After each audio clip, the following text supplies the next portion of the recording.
Welcome back to another Backyard Science video. I am Zoe, and this week we've learned a lot about the different studies within science. So we learned about birds with ornithology, we learned about some plants with botany, and we also learned about some bugs with entomology. Today we are going to talk about ecology, which is the study of how all those things relate to each other. The formal definition is the study of how an organism interacts with other organisms as well as their environment. If we want to understand ecology, we should first understand what an ecosystem is. An ecosystem is a community within a specific area of living things and non-living things interacting with each other. So a great way to depict this and really understand this is with using tools called food chains and food webs. So here we have a few examples of food chains. And food chains are a way to understand how energy flows through an ecosystem. And energy mostly is transferred through consumption, so organisms eating other organisms. And as you can see, the sun is the start of all of our food chains here, but we're going to just look at the top food chain. The sun is where energy starts, and as you can see from the arrow, the energy flows to our first trophic level or energy level, and that is plants or producers. So our example here is algae, and as you can see, the arrow moves on up to our second trophic level, and that would be our primary consumers or organisms that eat plants.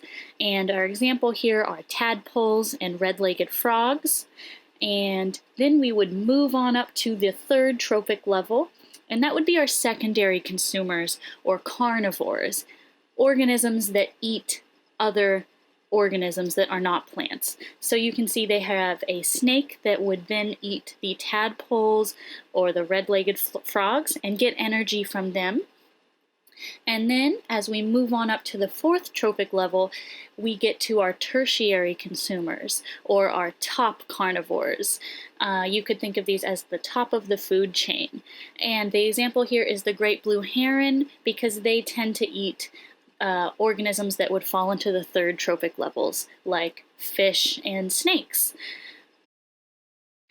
So here is what a food web might look like. And a food web is different than a food chain because it is actually a combination of multiple food chains.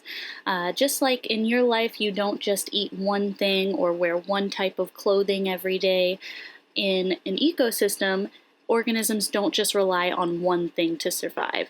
They have multiple relationships, and they might eat multiple different organisms, and all of the organisms do play a part. So a food chain is a great way to understand relationships, but if you want to really understand an ecosystem, you need to be able to understand how all those food chains relate to each other. So now let's try to make a food chain ourselves. I'm about to play some clips from my neighborhood, and I'd like to see if you can come up with some relationships between them. So we're just going to start with a food chain. Feel free to try to make your own food chains and food webs from your neighborhood or your backyard. But for the purpose of this exercise, we're just going to look at food chains. They typically have 5 levels to them, so we don't need to make it a super long chain, but just try to find relationships from the things that I'm showing you, and we'd love to see what you come up with.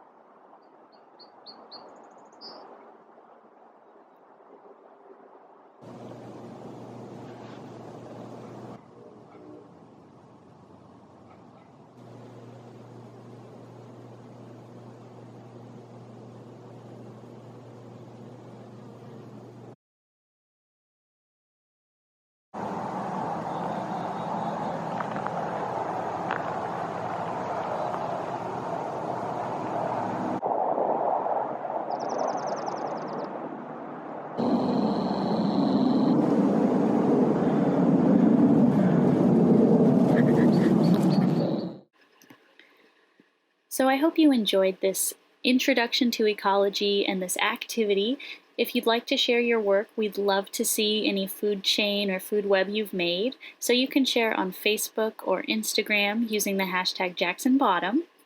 And in a few weeks, we will be doing a deeper dive into the subject of ecology, so be on the lookout for that.